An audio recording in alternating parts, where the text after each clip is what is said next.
الحمد لله نحمده ونستعينه ونستغفره ونؤمن به ونتوكل عليه ونعوذ بالله من شرور أنفسنا ومن سيئات أعمالنا من يهد الله فلا مضل له ومن يضلل فلا هادي له نشهد أن لا إله إلا الله وحده لا شريك له ونشهد أن سيدنا وسندنا وحبيبنا ومولانا محمد عبده ورسوله أرسله بالحق بشيرا ونذيرا داعيا إلى الله بإذنه وسراج منيرا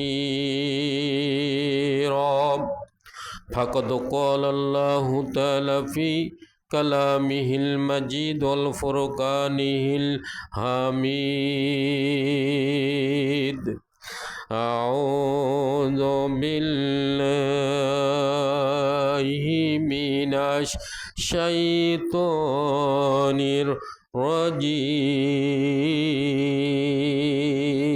الرجيم بسم الله الرحمن الرحيم يا أيها الذين آمنوا آتوا الله وآتوا الرسول ولا تبطلوا أعمالكم قال الله تعالى في كلامه المجيد والفرقانه الحميد لئن شكرتم لأزيدنكم ولئن كفرتم إن عذابي لشديد أو كما قال الله تعالى في كلامه المجيد والفرقانه الحميد من جاء بالحسنة فله أشر أمثالها صدق الله المولى العظيم وصدق رسوله النبي الكريم ذلك على الشاهدين وشاكرين হাজিরান মজলিস আল্লাহ তাআলার দরবারে শুকর আদায় করেছি যে আল্লাহ তাআলা পবিত্র মাহে রমজানকে পার করেই একটি মাস সিয়াম সাধনার মাধ্যমে সিয়াম ও কিয়ামের মাধ্যমে অতিবাহিত করি শাওয়াল মাসের প্রথম জুমায় সুস্থ শরীরে আসার বসার কথা বলার শোনার এবং তেনার হুকুম অনুযায়ী ফরজ নামাজ আদায়ের লক্ষ্যে আসার সুযোগ করে দিলে এই জন্য শুকরিয়া আদা করেছি সবাই বলছে আলহামদুলিল্লাহ। সেই সাথে প্রাণপ্রিয় নবীর প্রতি দরুদ, সাইয়্যিদুল মুরসালিন, সমস্ত নেতা শ্রেষ্ঠ নেতা, সমস্ত মানুষের শ্রেষ্ঠ মানুষ, সমস্ত নবী এবং রাসূলদের শ্রেষ্ঠ নবী এবং রাসূলের মধ্যে শ্রেষ্ঠ নবী, সেই নবীর প্রতি দরুদ সবাই বলি সাল্লাল্লাহু আলাইহি ওয়াসাল্লাম। সেই সাথে স্মরণ করছি যুগের পর যুগ, কালের পর কাল যারা ইসলামকে টিকার জন্য তাওহীদের দাবিদার, তাগুতের বিরুদ্ধে জিহাদ করে অপর পারে পাড়ি দিয়ে শাহাদতের তামান্নায় দুনিয়া ত্যাগ করেছেন, ওই শহীদ সোহাদার মর্যাদা আল্লাহ তাআলা বাড়ায় দেখছেন, আল্লাহুম্মা আমিন। স্মরণ করছি আমাদের আপনজন যারা কবরে চলে গেছে, ইসলাম আল্লাহ তাআলা শাওয়াল মাসকে কেন্দ্র করে সবাইকে জান্নাতের ফয়সালা করে দিয়েছেন, আল্লাহুম্মা আমিন। প্যারে হাজিরিন, রমজান মাস এই কিছুদিন আগে চলে গেল। এই মাসটা যারা মুনাফিক, যারা বেঈমান, এদের জন্য বোঝা ছিল। আর যারা মানে ইমানদার, যারা রোজাদার, তারা মনে হয় এত তাড়াতাড়ি রোজা গেল আমরা হয়তো টেরেই পাইলাম না, তাই না? তো আসুন যে রোজা আমাদের কাছ থেকে বিদায় হয়ে গেল, এই রমজান মাস আমাদের কী শিক্ষা দিল? পূর্বে হয়তো আলোচনা করেছিলাম, বড় শিক্ষা হলো লাআল্লাকুম তাত্তাকুন। আল্লাহ তাআলা তো রোজা এই জন্য আমাদের উপরে ফরজ করেছিল, তার বান্দাদের উপরে, যাতে করে মানুষের ভিতর তাকওয়া পয়দা হয়। তাকওয়ার অনেক অর্থ শুনে আসছেন, বেঁচে চলা, গুণে চলা, হিসাব করে চলা। বড় যেটা বড় অর্থ শাব্দিক, সেটা হচ্ছে পাপ এবং পুণ্য, যেটা খারাপ কাজ ছাড়া চিরতরের জন্য বন্ধ করা, আর যেটা আল্লাহর আদেশ সেটাকে মেনে চলার নামটা হচ্ছে তাকওয়া।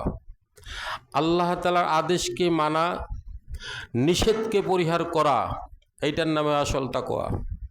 আর কোনো মানুষ যদি আল্লাহ এবং রসুলের আদর্শ অনুযায়ী, আল্লাহর আদেশ অনুযায়ী চলতে পারে এবং নিষেধ অনুযায়ী চলতে পারে, দুইটা আদেশ এবং নিষেধ দুইটাকে মানতে পারে, সে ব্যক্তি মানুষ থাকার সাথে সাথে আল্লাহর ওলিতে পরিণত হয়ে যায়। কিন্তু বড় দুঃখের বিষয় হচ্ছে এটাই, যা আদেশ কিছু কিছু ক্ষেত্রে মানি, নিষেধটা আবার পরিত্যাগ করতে পারি না। শাওয়াল মাসের যেদিন চাঁদ উদিত হলো, অত্যন্ত পরিতাপের সাথে কথা বলতে হয়, মুসলমান যে এলাকায় শতকরা 90% বেশি, সেই এলাকায়, সেই দেশে চাঁদ রাতে যেদিন শাওয়াল চাঁদ উদিত হয়, আনন্দের ঠেলায় ডেক ছেড়ে সরাসরি উঠে যায়। কেন? ইসলামকে এই শিক্ষা দিল, মাহে রমজানকে এই শিক্ষা দিল। স্মরণ করার জন্য বলছি, ওই মানুষটার রোজা হয়তো কবুল হতে পারে যে মানুষটা 30টি রোজা থাকার পরে রোজার যে আমলগুলো, কার্যক্রম, যেরকম বেশি বেশি সিজদা করা, বেশি বেশি কোরআন তেলাওয়াত করা, বেশি বেশি দান খয়রাত করা, এই কাজগুলো তো আমাদের অভ্যস্ত হওয়ার কথা। যেহেতু দীর্ঘদিন, একটি মাস এই কাজগুলোর মধ্যে আমরা কাটিয়ে দিয়েছি। আর জ্যান শাওয়াল চাঁদের চাঁদ উদিত হইল, সাথে সাথে যদি আবার পাপ কাজে নিমজ্জিত হয়ে যায়, তাহলে আশা করা যাবে ওই ব্যক্তির রোজা আল্লাহ কবুল করে নাই, তার অভ্যস্ত পরিণত হয় নাই, সে যেতে গা তেতেকেই ছিল। প্যার হাজিরিন, আল্লাহ তাআলা বর্ণনা করলেন, ইয়া আইয়ুহাল্লাযিনা আমানু আতিউল্লাহ ওয়া আতিউর রাসূল। ইমানদারেরা, আমি আল্লাহর অনুগত হয়ে যাও এবং রসুলের অনুগত হও। ওয়ালা তুবতিলু আমালুকুম, খবরদার এই কাজগুলা করিও না যে কাজ তোমার আমলগুলা বরবাদ করে দেয়, নেক কাজগুলা বিনষ্ট করে দেয়। যারা ইমানদার তাদেরকে আল্লাহ লক্ষ্য করে বললেন যে, ইমানদারেরা, আমি আল্লাহর অনুগত হয়ে যাও বা অনুগত হয়েছো, রসুলের অনুগত স্বীকার করেছো, করার পরে এমন কিছু কাজ করিও না যে কাজের কারণে তোমার অতীতের আমলগুলো সব বরবাদ হয়ে যায়, নষ্ট হয়ে যায়। দেখা যায় 30টা রোজা ঠিকই ছিলাম, কিন্তু শাওয়াল চাঁদ যেদিন উদিত হলো, আনন্দে বলেন আর খারাপ কাজের মহব্বতেই বলেন, ভালো কাজ আস্তে আস্তে করে ছেড়ে দিচ্ছি। আমরা রমজান মাসে তাহাজ্জুদ পড়েছিলাম অনেকে, ওই ব্যক্তির রোজা হয়তো কবুল হয়েছে, ওই ব্যক্তির উপরে হয়তো আল্লাহ সন্তুষ্ট হয়েছে যে তাহাজ্জুদটাকে ঠিক রাখছে। আসুন, আল্লাহ তাআলা বললেন, যাতে করে তোমার আমলটা নষ্ট না হয়। আর আমল নষ্ট হওয়ার বহুদিক, যেরকম কোনো কাজেই সর্বক্ষণ যদি আমরা আল্লাহর সাথে কুফরি করি, কুফরি বলতে অস্বীকার, আল্লাহর আয়াত, আল্লাহর আইন, আল্লাহর আদেশ নিষেধ অস্বীকার করি, এটাই কুফরি করা। রমজান মাসে যে ভাই নামাজ পড়েছিলাম, ভাই নামাজে যান না কেন, আসেন নাই কেন, কথা পড়ি এই তো আর কি, এটাই কুফরি করা, অস্বীকার করা। এইরকম কথা কাজ বললেই তার অতীতের আমল, সমস্ত নেক আমলগুলো বরবাদ হয়ে যাবে। 2 নম্বরে শিরক করা। শিরক কথায়, কাজে। শিরক বলতে অংশীদারিত্ব করা। যে কাজটা আল্লাহ পারেন, যে কাজটা আল্লাহ করেন, ওই কাজটা অন্য কাউ করতে পারেন এইরকম মনে করার নামটা হচ্ছে শিরক। এরকম কিছু কাজ করলে ওই ব্যক্তির আমল নামার থেকে সমস্ত নেক কাজগুলোর আমল বরবাদ হয়ে যাবে, সব বাতিল হয়ে যাবে। শুধু কি তাই, আল্লাহ তাআলা আবার বলছেন যে আমি যে কিতাব নাজিল করিয়েছি, আমার আয়াত নির্দেশন, দিক নির্দেশনার জন্য যে কতগুলা বিধান দিয়েছি, যে বিধানগুলো দিয়েছি 6666 আয়াত, এর ভিতরে আদেশ এবং নিষেধ দুইটাই আছে।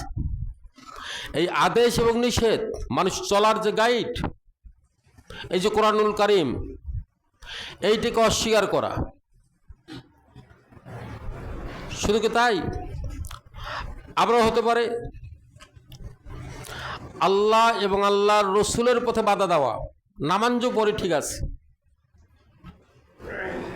30 দিনের রোজাও ঠিক ছিল, দান সদকাও ঠিক করেছে, ইমাম সাহেবরা একটু উঁচাবাসা কথাবার্তা বললে, হক কথা বললেই, কথা যদি সুদের বিরুদ্ধে চলে যায়, কথা যদি ঘুষের বিরুদ্ধে চলে যায়, কথা যদি প্রেক্ষাপটে রাজনৈতিক কোনো কথা চলে আসে, সিদায় মৌলবীদেরকে, মৌলানাদেরকে, ইমামদেরকে থ্রেট করানো হয়। ইমামকে থ্রেট কথা নয়, আল্লাহ তাআলা বললেন কাওলান সাদিদা, সত্য কথা সর্ব অবস্থায় বলো, কাউকে খারাপ লাগুক আর ভালো লাগুক, সত্য কথা বলো। সত্য কথা বলতে চাই যাইয়া ইতিপূর্বে এই তো কয়েকদিন আগেই, 24 সালের আগেই দেখা গেল, 24 সালের মাঝামাঝি থেকে ওইদিকে ইমামরা মুখ খুলে কথা বলতে পারেন নাই। এক পর্যায়ে রসুলের কোরআন এবং আল্লাহর দেওয়া কথা ছাড়া রসুল যদি কোনো কথা বলতেন, নিজের মন গড়া কথা বলতেন, আল্লাহ তাআলা বলছেন আমি তার কণ্ঠনালী চেপায় ধরতাম। আল্লাহ তাআলা বাদ দিয়ে, আল্লাহর কথা বাদ দিয়ে, আল্লাহর দেওয়া বিধান বাদ দিয়ে নিজের মন গড়া কথা যদি আল্লাহ রসুল বলতেন, আল্লাহ তাআলা বলছেন আমি নিজ হাত দিয়ে, রহমতের হাত দিয়ে রসুলের কণ্ঠনালী চেপায় ধরতাম। কিন্তু দেখা যায় কিছু লোকের মন গড়া যদি না হয়, ইমামদেরকে লাল কার্ড দেখানো হয় যে হুজুর দরকার নেই আর আসার।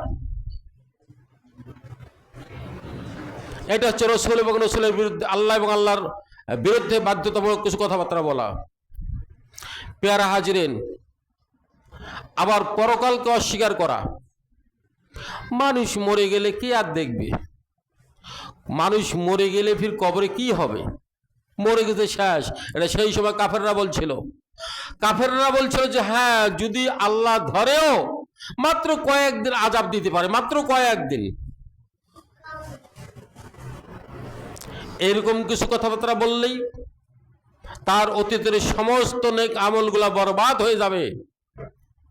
পেয়ারে হাজিরিন, কথা বলছিলাম, আল্লাহ তাআলা বলেন ইমানদারদেরকে লক্ষ্য করে বললেন যে ইমানদারেরা, আমি আল্লাহর অনুগত হয়ে যাও, রসুলের অনুগত হয়ে যাও, খবরদার এরকম কিছু কাজ করিও না যে কাজ করলে তোমার নেক আমলগুলো বরবাদ হয়ে যায়। আল্লাহ তাআলা যেন এরকম কথাবার্তার থেকে, এরকম কার্যকলাপ থেকে আমাদেরকে হেফাজত করুক। সবাই আল্লাহুম্মা আমিন। পাশাপাশি শাওয়াল মাস, রমজান মাসের শুকরিয়াতান বলা যায়। ভালো কিছু করলেন, খাইলেন, খাওয়ার শেষে আলহামদুলিল্লাহি রাব্বিল আলামিন বললে আপনি যাহা খেয়েছেন, বিরিয়ানি খান আর কোরমাই খান, রুটি খান, গোস্ত খান, যাই খান, আল্লাহ তাআলা বলছেন যে ওই খাওয়ার হিসাব বান্দাকে আর দেওয়ার লাগবে না, যেহেতু আমাকে স্মরণ করেছে। শুরুতে বিসমিল্লাহির রহমানির রহিম বলে খাওয়া শুরু করেছে, খাওয়ার শেষে আলহামদুলিল্লাহ বলেছে। আর যে ব্যক্তি শুরুতে বিসমিল্লাহির রহমানির রহিম বলেন নাই, শেষও আলহামদুলিল্লাহ বলেন নাই, আল্লাহর শুকর আদা করেন নাই, সে যেন আল্লাহকে সন্তুষ্ট করে খাওয়া খাইল না, সে যেন শয়তানকে সন্তুষ্ট করলো। পেয়ারা হাজিরিন, রমজান মাসের শুকরিয়াতান, শাওয়াল মাসের 6টি রোজা আমাদের জন্য আল্লাহ রাব্বুল আলামিন রসুলের কথা অনুযায়ী নফল হিসেবে আখ্যায়িত করেছেন। এই রোজা 6টা কেহ যদি রাখে, থাকে রোজা, কেতাবে পড়েছি রমজান মাসের ভুল হতে পারে, রোজার ঘাটতি হতে পারে। এই ঘাটতি পূরণের জন্য শাওয়াল মাসের 6টি রোজা। 2 নম্বর হচ্ছে 30টা রোজা। যেরকম তার আগে একটু কথা বলি নেই, আল্লাহ রাব্বুল আলামিন আমাদের উপরে 5 ওয়াক্ত নামাজ ফরজ ছিল না, 50 ওয়াক্ত নামাজ ফরজ ছিল, ফরজ করার কথা ছিল। মিরাজে যাইয়া রাসূলুল্লাহ সাল্লাল্লাহু আলাইহি ওয়াসাল্লাম 9 বার আপডাউন করার কারণে 5,45 ওয়াক্ত নামাজ কমায় দিয়া আমাদের উপরে ফরজ করেছেন মাত্র 5 ওয়াক্ত নামাজ। ভালো করে শুনুন, কোন মানুষ যদি এই 5 ওয়াক্ত নামাজ সুস্থ শরীরে জামাতে আসতে পারে অথবা বাড়িতে পড়ে সর্বক্ষণ, আল্লাহ তাআলা 5 ওয়াক্তের সওয়াব লিখবেন না, বরঞ্চ ওই ব্যক্তির আমলনামায় 50 ওয়াক্ত সওয়াব, নামাজ পড়লে যে সওয়াব হয় ওই ব্যক্তির আমলনামায় সেই সওয়াব লেখা হয়। বলি সুবহানাল্লাহ। আল্লাহ রাব্বুল আলামিন চাচ্ছেন বনি ইসরাইলদের নবী এবং রাসূলদের চেয়ে আমাদের মর্যাদা বাড়ার জন্য, যার ফলে চাচ্ছেন যে সারা বছর রমজান মাসের যে সব রোজা থাকিলে ওই বান্দার আমলনামার জন্য 1 বছরের সব লিপিবদ্ধ হয়ে যায়। এই জন্য আল্লাহ রাব্বুল আলামিন আমাদের জন্য আবারও 6টি রোজা রাসূল ঘোষণা দিয়েছেন যে তোমাদের জন্য 6টি রোজা নফল হিসেবে ঘোষণা দিয়ে দিলাম। এই 6টি রোজা কেউ থাকতে পারলেই 1 বছর রোজা থাকলে যে সব ওই ব্যক্তির আমলনামায় লেখা হবে। বলি সুবহানাল্লাহ। হিসাব করুন, 30 একটা আয়াত পড়েছি, মান জা বিল হাসনাতি ফালাহু আশরাতু আমসালিহা। যে ব্যক্তি একটি কাজ করবে আল্লাহ রাব্বুল আলামিন খুশি হয়ে 1 গুণ সব দিবেন না, বান্দাকে 10 গুণ সব বৃদ্ধি করে দিবেন। বলি সুবহানাল্লাহ। আর রমজান মাস শুধু 1 গুণ নয়, 10 গুণ নয়, 7 থেকে 70 থেকে 700 গুণ সব বৃদ্ধি করেছিলেন। বলি সুবহানাল্লাহ। 30 দিনে 30টা রোজা, 30 কে গুণ দিয়ে 10 দিয়ে গুণ করলে 30 300 হয়। বছর দেখা যায় 360 দিনে 1 বছর।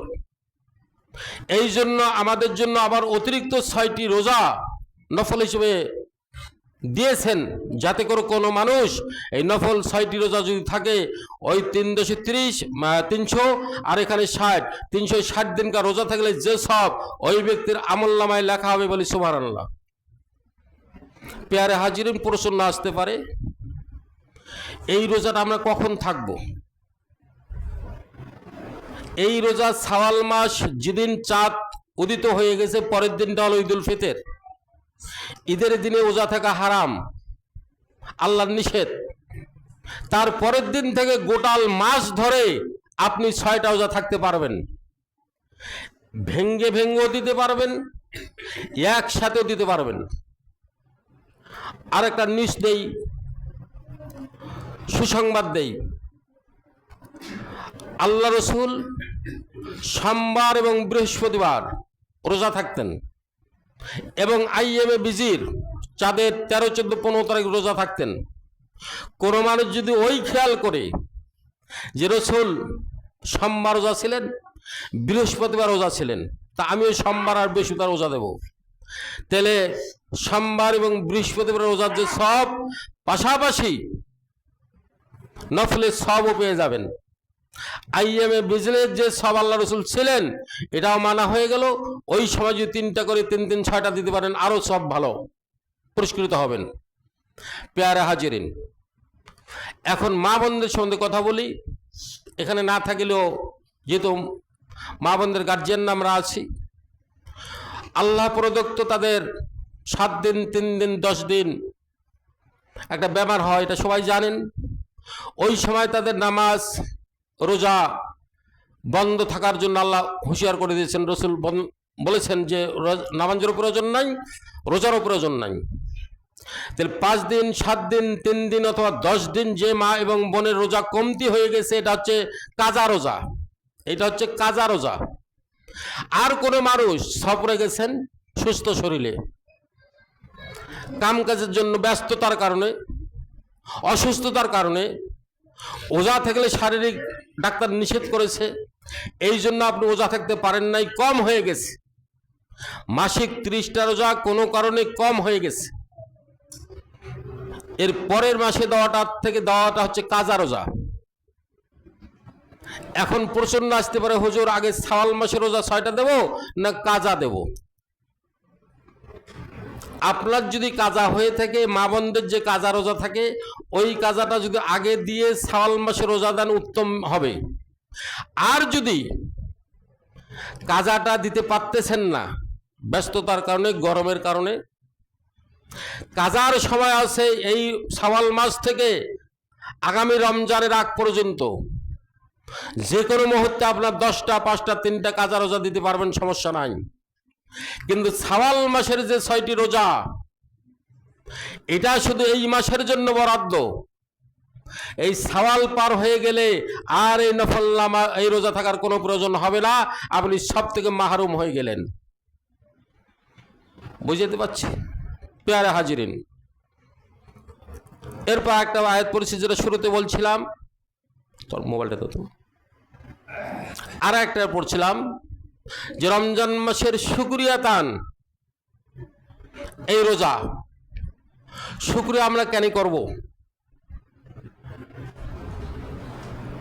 আল্লাহ তাআলার ঘোষণা, লা ইন শাকারতুম লা জিদান্নাকুম ওয়া লা ইন কাফারতুম ইন্না আযাবি লাশাদীদ। আল্লাহ তাআলা বললেন, যে ব্যক্তি বেশি বেশি করে শুকরিয়া আদা করে, যে ব্যক্তি বেশি বেশি করে শুকরিয়া আদা করে, প্রত্যেকটা কাজে আলহামদুলিল্লাহ, আল্লাহ তাআলা বললেন তাকে আমি বেশি করে আমার নিয়ামত তার জন্য বরাদ্দ দিয়ে দেই, বেশি বেশি করে। বলি সুবহানাল্লাহ। যে বেশি শুকরিয়া আদা করবে, আমি আল্লাহ রাব্বুল আলামিন, আল্লাহর কথা, আমি আল্লাহ রাব্বুল আলামিন তার জন্য বেশি নিয়ামত বাড়াইয়া দেব। আর যে ব্যক্তি শুকরিয়া আদা করবে না, ইন্না আযাবি লাশাদীদ, যে আমার আযাব এর জন্য প্রস্তুত গ্রহণ করো, যে আমার আযাব অত্যন্ত কঠিন, খবরদার। আল্লাহ তাআলার ঘোষণা। কথায় কথা বলছি, ওই যে এক ব্যক্তি গাধা কিনতে গেছে, তা যখন বাড়ির থেকে বের হয়, স্ত্রী বলে যে হাটে যাচ্ছেন? বলে ইনশাল্লাহ হাটে যাচ্ছি, আল্লাহ যদি চায় হাট যাব। টাকা পকেটে, গাধা কিনবো আমি, ইনশাল্লাহ কেন বলবো? আল্লাহর কাম। গাধা দরদাম হয়ে গেছে, কিন্তু এরকম পড়েছি, হাদিস নয়। যখন গাধার টাকা দেবে, দেখছে আল্লাহ ভরসা, পকেট কেটে সাফ করে ফেলছে টাকা। এখন বেচারা টাকা যখন নাই, তখন ইনশাল্লাহ বলে পকেটে হাত দিচ্ছে, বলছে ভাই ইনশাল্লাহ টাকা পকেটে নিয়ে গেছে, পকেট মার। ইনশাল্লাহ ভাই গাধা কেনা হচ্ছে না। এখন কথায় কথায় ইনশাল্লাহ। যখন আমরা ঠগি তখন সর্বাবস্থা আলহামদুলিল্লাহ বলি, ইনশাল্লাহ বলি। যখন মুসিবত চলে যায় তখন আল্লাহর ধারের কাছে আমরা যাই না। উচিত ছিল গাধা কেনার আগে ওই ব্যক্তি সর্বাবস্থায় ইনশাল্লাহ বলা। শুকরিয়া তান আদা করতে হবে সর্বক্ষেত্রে, সর্বাবস্থায়। তাই বলি মানুষের আম পাড়াবেন, চুরি করবেন, সুদের টাকা গণবেন, ওই সময় শুকরিয়া আদা করে লাভ আছে? ওটা তো আপনার হারাম কাজ। ওই যে এক ব্যক্তি মুরগি নিয়ে আস, স্ত্রীকে বলছে এই গিন্নি এখনো হয়নি, কোসের আগ হন না, মাকুরু বাঁচতেছি, গলার যে রগ আছে এই রগটা বেঁচে ফেলছি। কয়েছে বেটি জানো না, চুরি করে আনলাম মুরগিটা তো গোড়াল হারাম, আর ভিতর মাকুরু আবার কোথায়? সোরা জিনিসের মাকুরু আছে? সোরাটা তো গোটাল হারাম। যে ব্যক্তি রোজা নাই, নামাজ নাই, সে তো আল্লাহকে অস্বীকার করলো। সে শুকরিয়া আদা করলেই আর কি, আর না করলে নাকি? প্যারে হাজিরিন,